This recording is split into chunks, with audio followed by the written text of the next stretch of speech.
কিছুদিন পরপরই যেন মায়ের কাছে যেতে মন চায়, তাই আজকেও বিকেলবেলা ঘরে বসে থাকতে পারলাম না, তাই চলে গেলাম মায়ের কাছে আবারও।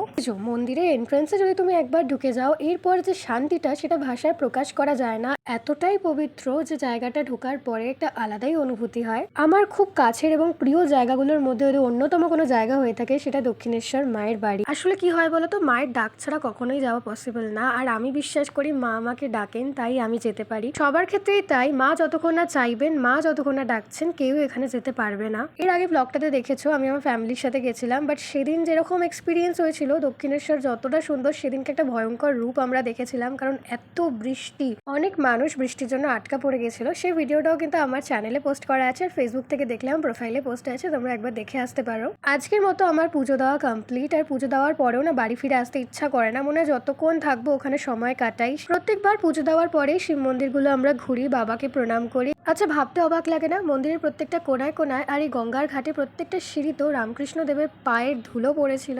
আমি জানি না কেন আমার মনে না এই জিনিসগুলো খুব কাজ করে। আমি যখন বসে আছি আমি ভাবছি যে এখানেও ওনার পা পড়েছিল। এগুলো ভাবলেই যেন মনে একটা আলাদাই অনুভূতি হয়, গায়ে কাটা দেয়। মন্দিরের সব থেকে প্রিয় জায়গায় গঙ্গার পাড়ে এসে বসেছি। আর গঙ্গার পাড়টা অ্যাজ ইউজুয়াল সবসময়তেই ভিড় থাকে, কারণ এতটা সুন্দর হাওয়া দেয় এই জায়গাটা, ভীষণই ভালো লাগে। আর বাড়ি ফেরার টাইমে একটু সন্ধে হয়ে গেছিল, সন্ধেবেলাও কিন্তু মন্দিরটা আরো সুন্দর লাগে দেখতে যখন লাইটস গুলো জ্বলে।